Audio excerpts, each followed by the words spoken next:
चलिए स्टूडेंट्स, आज फिर से हम आपके लिए एक क्वेश्चन लेकर आए हैं जो कि IIT JEM 2017 में पूछा गया है। और क्वेश्चन जो डिपेंड है वो change the order of integration पर है। मीन्स दैट इंटीग्रेशन का जो ऑर्डर है वो हमें चेंज करना होगा। ध्यान दें क्वेश्चन क्या है। डबल इंटीग्रेशन, इनको अभी रिमूव कर दें आप। क्वेश्चन ये है आपका जो ओरिजिनल है, double integration sine Y square D Y D X. इस डबल इंटीग्रेशन की वैल्यू बतानी कि इनमें से कौन सी रहेगी। तो ध्यान दें स्टूडेंट, इंटीग्रेशन x के रेस्पेक्ट में है और y के रेस्पेक्ट में है। तो जनरल सी बात है कि जो एक लिमिट है वो x की रही होगी, दूसरी y की रही होगी। अब कौन सी x की लिमिट बनेगी और कौन सी y की बनेगी वो कैसे चेक करेंगे। ध्यान दें, इस रेंज में x नजर आया है तो ये y की लिमिट बनी, y की लिमिट बनी x से लेकर 1 तक, और जो इससे अदर है वो x की बन गई। ध्यान रखना, अगर रेंज में x आए तो y की लिमिट बनेगी और रेंज में y आए तो वह x की लिमिट बनेगी बच्चे। तो ये जो लिमिट है x to 1 ये लिमिट हो गई है y की, और 0 to 1 ये लिमिट हो गई है x की। अब यू नो दैट क्या कि डबल इंटीग्रेशन में हम पहले इंटीग्रेशन उसके रेस्पेक्ट में करते हैं जिसकी लिमिट में वेरिएबल होता है। तो यहां पर आप देख सकते हैं कि जो y की लिमिट है उसमें वेरिएबल है, y की लिमिट है x to 1, तो y की रेंज में वेरिएबल नजर आया। तो पहले इंटीग्रेशन किसके रेस्पेक्ट में होगा, y के। अब स्टूडेंट्स ध्यान दें, अगर मैं y के रेस्पेक्ट में इसका इंटीग्रेशन करता हूं साइन वाई स्क्वायर, तो प्रॉब्लम है भैया। y के रेस्पेक्ट में यदि आप इसका क्या करते हैं इंटीग्रेशन, तो कठिनाइयां हैं। तो उससे बचने के लिए हम क्या करते हैं, इंटीग्रेशन का ऑर्डर चेंज करते हैं। सही है, साइन वाई स्क्वायर फंक्शन है, इसका अगर y के रेस्पेक्ट में इंटीग्रेशन करना हो तो मुश्किल है। तो उसके लिए हम क्या करते हैं कि इस इंटीग्रेशन का ऑर्डर चेंज करते हैं, जिससे बहुत ही इजी फॉर्म में आ जाएगा और फिर इसका इंटीग्रेशन आसानी से कर लेंगे। तो जरा ध्यान दें, इंटीग्रेशन का ऑर्डर चेंज करने के लिए सबसे पहले क्या करेंगे बच्चे, सबसे पहले वो रीजन बनाएंगे XY प्लेन में जिसको ये लिमिट मिलकर बनाती हैं दोनों। तो ध्यान दें, ये हमारा x एक्सिस हो गया, ये y एक्सिस हो गया। x इक्वल टू 0, एक तो है मेरे पास x इक्वल टू 0, एक है x इक्वल टू 1, ये x की लिमिट है ना दोनों, तो x equal to 0, x equal to 1। फिर मेरे पास है y इक्वल टू x और y इक्वल टू 1। 4 कर्व है मेरे। तो स्ट्रेट लाइन है x equal to 0, x equal to 0 y axis को रिप्रेजेंट करेगा, ये आ गया x equal to 0। x equal to 1, ये ओरिजिन है अपना 0 0, x एक्सिस पर ओरिजिन से 1 डिस्टेंस पर y के पैरेलल लाइन, ये हो गई है x इक्वल टू 1। फिर y equal to x 45 degree angle पर होकर जाती है, जानते हैं आप सब, y equal to x line ये। अब ध्यान दें, इस तरह से जब आप रीजन चूज करेंगे तो जहां भी दो स्ट्रेट लाइन का या दो कर्व का आपस में इंटरसेक्शन होगा वो पॉइंट निकाल लेना तुरंत। तो आप देख सकते हैं इस लाइन की इक्वेशन है x इक्वल टू 1, इस लाइन की इक्वेशन है y इक्वल टू x।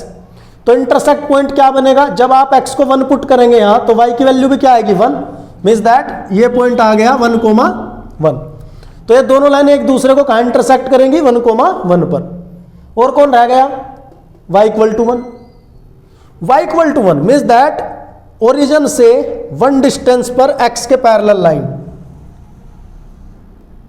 ये ग्राफ बना y इक्वल टू 1 का, ये भी यहां से होकर जाएगी।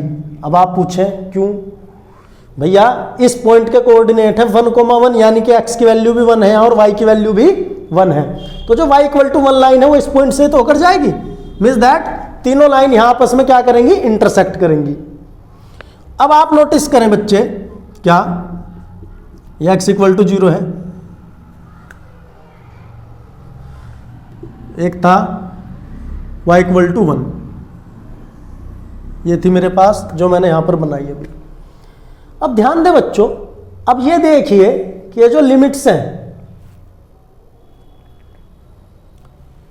ये जो रेंज है एक्स और वाई की, ये इस रीजन में कहां पर वेरी करेगी?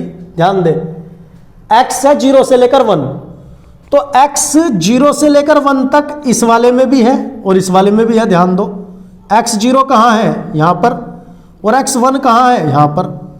तो x तो है 0 to 1, तो 0 to 1 इसमें भी है x और इसमें भी है, तो रीजन ये भी हो सकता है अभी और ये भी। लेकिन फिर y को नोटिस करो, y है x से लेकर 1, तो अगर आप इस रीजन की बात करें तो इस रीजन में जो अपना y है, x एक्सिस पर y क्या होता है बच्चों? 0। तो इस रीजन में तो y 0 से लेकर x तक है इस वाले में। लेकिन यदि इस रीजन में आप नोटिस करें तो y जो है वो x से लेकर, इस लाइन की इक्वेशन क्या है? y इक्वल टू x, तो जो y है वो x से लेकर 1 तक जाएगा। तो ध्यान रखना बच्चों, रीजन बनेगा ये वाला, रिक्वायर्ड रीजन जो बनेगा वो बनेगा ये। अब ध्यान दें, अब आप ये देखें कि जो अपनी स्ट्रिप है वो x के पैरेलल बनेगी या y के पैरेलल बनेगी? ध्यान दें, y की लिमिट में वेरिएबल है, मींस दैट y की लिमिट वेरी करती है, तो मींस दैट जो अपनी स्ट्रिप है वो बनेगी y के पैरेलल, तो पट्टी बन गई अपनी y के पैरेलल। तो ये है भैया वो रीजन जिसको मिलकर बनाती हैं ये दोनों लिमिट। फिर समझ लें एक बार students, x equal to 0, x equal to 1, फिर y इक्वल टू x और एक है y इक्वल टू 1। इनको आपने एक्स वाई प्लेन पे ड्रॉ किया। अब आप ये देखना कि ये जो लिमिट है ये कौन सा रीजन बनाएंगी। तो बच्चों ध्यान दो, मेरी जो लिमिट है उसमें x है 0 to 1, तो x 0 से 1 इसमें भी हो सकता है इसमें भी। लेकिन जब मैं y को नोटिस करता हूं, y है x से लेकर 1, तो अगर इस वाले रीजन की बात करूं तो y 0 से लेकर x तक है, क्योंकि इस लाइन की इक्वेशन क्या है? y equal to x। लेकिन ऊपर वाले की बात करूं तो फिर x से लेकर 1 तक है, क्योंकि ये जो लाइन है आपकी ये y इक्वल टू 1 लाइन है, तो रिक्वायर्ड रीजन होगा ऊपर वाला। सही है।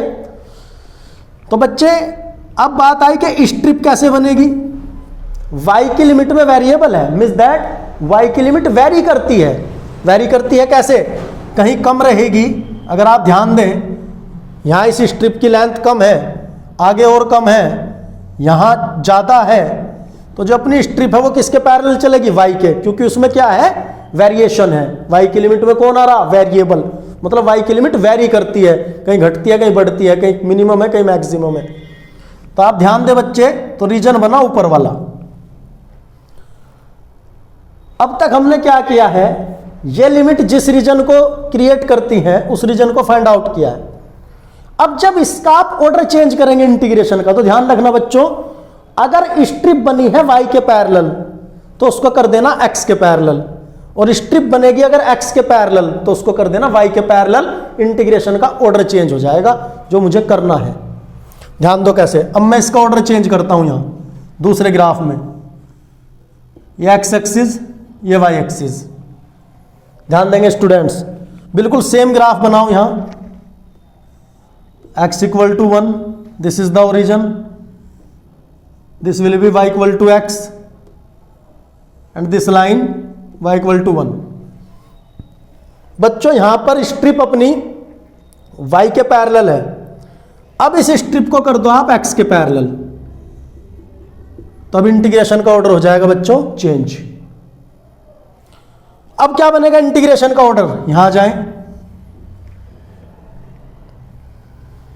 अंदर की वैल्यू तो एज इट इज रहेगी student, sine y square dy and dx। अब देखिए स्टूडेंट, ऑर्डर चेंज हो जाएगा इंटीग्रेशन का। कैसे? जरा ध्यान दें आप। अब आप इस रीजन में फाइंड करें कि x की रेंज क्या है और y की रेंज क्या है बच्चों। अब ध्यान दो, पट्टी जो है अपनी, जो अपनी स्ट्रिप है वो x के पैरेलल है, तो x के पैरेलल कहीं घटती है कहीं बढ़ती है। जैसे जैसे आप ऊपर की साइड चलेंगे, आप ऐसे समझो ये है, जैसे जैसे आप ऊपर की साइड चलेंगे तो ये स्ट्रिप इंक्रीज होगी, इसकी लेंथ बढ़ेगी। तो इस बार x वेरी करता है, मतलब x की रेंज में वेरिएबल आएगा। कैसे आएगा? ध्यान दो, x की अगर मैं बात करूं तो x इधर y इक्वल टू 0 से स्टार्ट होता है, सॉरी x इक्वल टू 0 से, ये y एक्सिस है, y एक्सिस की इक्वेशन है x इक्वल टू 0, तो x इक्वल टू 0 से स्टार्ट होता है और इस लाइन के लोग कहीं घटता है कहीं बढ़ता है, और इस पूरी लाइन पर x की वैल्यू है y, तो x जो है वो वेरी करेगा 0 टू y। अब बात करते हैं y कहां से कहां तक चलेगा। ध्यान दे बच्चे, अगर आप इस मार्कर को यहां से ऐसे उठाएंगे पैरेलल, तो जो y है मेरा वो इस लाइन से लेकर इस लाइन तक जाएगा, और इस लाइन पर this is the x axis, x axis पर y होता है आपका 0, तो y चला 0 से लेकर कहां तक जाएगा y, इस लाइन तक, और इस लाइन पर y की वैल्यू है 1, तो y की लिमिट बनी स्टूडेंट्स 0 टू 1।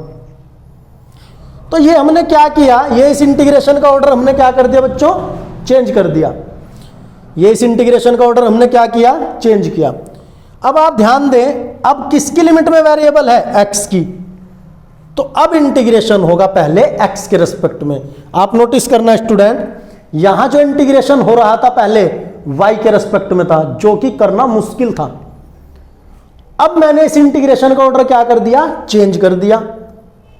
तो ऑर्डर चेंज का मीन्स क्या है, यहां पहले आप पहले y के रेस्पेक्ट में करते फिर x के रेस्पेक्ट में करते, जबकि यहां क्या हो गया, पहले आप x के रेस्पेक्ट में करेंगे, क्यों, क्योंकि x की लिमिट में वेरिएबल है, पहले x के रेस्पेक्ट में करेंगे फिर y के रेस्पेक्ट में करेंगे। तो यह आपने इस इंटीग्रेशन का ऑर्डर चेंज किया। अब इस इंटीग्रेशन का ऑर्डर चेंज करने के बाद इसकी वैल्यू को निकालना इजी हो जाएगा। देखते हैं कैसे।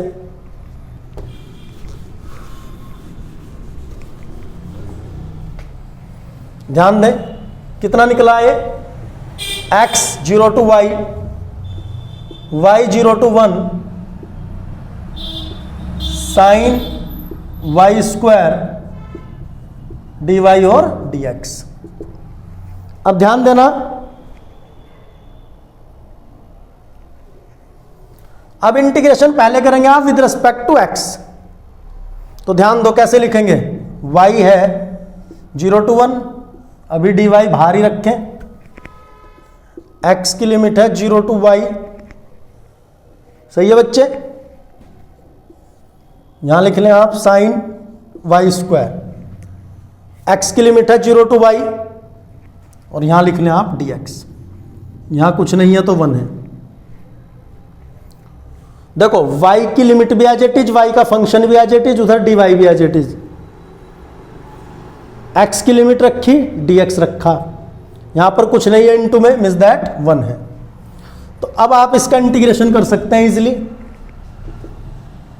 y 0 to 1 sine y square as it is, 1 का integration with respect to x, x रहेगा स्टूडेंट 0 टू y, इसकी रेंज है, और बाहर अभी रखा है dy यहां पर, तो ये हो जाएगा 0 टू 1 साइन y स्क्वायर।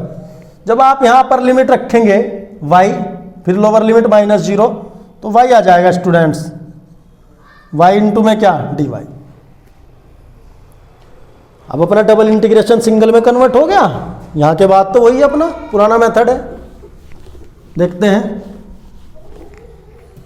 फिर क्या कर सकते हैं। अब ध्यान दो, y sine y square dy, और ये y की ही लिमिट थी अपनी। अब इसका इंटीग्रेशन करें, आप डायरेक्ट भी कर सकते हैं या फिर सब्स्टिट्यूशन से, मैं बताता हूं। पुट कर लें y स्क्वायर को t, अब तो ये सिंगल इंटीग्रेशन है, वही 12th वाला आपका, तो y स्क्वायर को क्या पुट कर लें स्टूडेंट्स, t, फिर 2y dy इक्वल टू क्या आ जाएगा मेरा, dt। अब कन्वर्ट करें, लिमिट को कन्वर्ट करें पहले, ये y की लिमिट है, मुझे चाहिए अब t की, तो y जब 0 है तो t की वैल्यू 0 है, y जब 1 है तो t की वैल्यू 1 है। जहां जहां अपना y है ध्यान देना, या आप ऐसे समझ लें कि y dy इक्वल टू हो जाएगा आपका dt बाई 2, थोड़ा अच्छे से लिखें dt बाई 2। तो ये जो है अपना y dy, इसकी जगह तो आ गया बच्चे dt बाई 2। अब है sine y square, sine y square means that y square को क्या बोलेंगे, t बोलेंगे, ठीक है, इक्वल टू 1/2 कांस्टेंट रहेगा बच्चों, 0 to 1 sine T D T 1/2। आप देखें कि साइन टी का जो इंटीग्रेशन है क्या है, माइनस कोस टी, ये हो जाएगा स्टूडेंट 0 to 1, 1/2 पहले पर लिमिट पुट करें माइनस कोस 1, टी की जगह तो रखेंगे, फिर minus minus minus plus cos 0 होता है 1, तो 1/2 1 minus cos 1, this is the required answer. अब आप देख सकते हैं कौन सा करेक्ट होगा, 1 minus cos 1/2, D is the correct option students. तो ये था डबल इंटीग्रेशन का क्वेश्चन हमारा, जिसको हमने इंटीग्रेशन का ऑर्डर चेंज करके किया। देखो change the order of integration की जो इंपॉर्टेंस है वो यही है स्टूडेंट्स, कि जब कभी इंटीग्रेशन करना इम्पॉसिबल हो या फिर मुश्किल हो तो हम क्या कर लिया करते हैं, उसका ऑर्डर चेंज कर लेते हैं। तो ऑर्डर चेंज करने पर इजी हो जाता है उसका डबल इंटीग्रेशन करना, सही है। तो आईआईटी जैम में जो डबल इंटीग्रेशन का क्वेश्चन आता है ना, वो 90% ऐसा क्वेश्चन होगा आपका जिसमें आपको ऑर्डर चेंज करना ही करना होगा इंटीग्रेशन का, तभी कर पाएंगे। या मोस्टली क्वेश्चन जो एरिया निकालने का आता है जैम में, जिसमें वो पूछता है कि रीजन का एरिया बताइए, वो भी मोस्टली ऐसा ही क्वेश्चन आता है कि जिसमें आपको इंटीग्रेशन का ऑर्डर चेंज करना ही करना है, तभी हो पाएगा इंटीग्रेशन, अदरवाइज नॉट। तो इसलिए change the order of integration एक बहुत ज़्यादा इंपॉर्टेंट टॉपिक है। अभी घबराएं ना आप, ये पहली वीडियो हमारी, अभी 1-2 क्वेश्चन और कराएंगे तो आपको समझ में आएगा, है ना। तो इसको अच्छे से समझे, देखें, है ना, वीडियो को रिपीट करके देखें, 1-2 क्वेश्चन और लेकर आएंगे, डोंट वेरी, है ना। तो thank you very much students, मिलते हैं कल नेक्स्ट वीडियो में।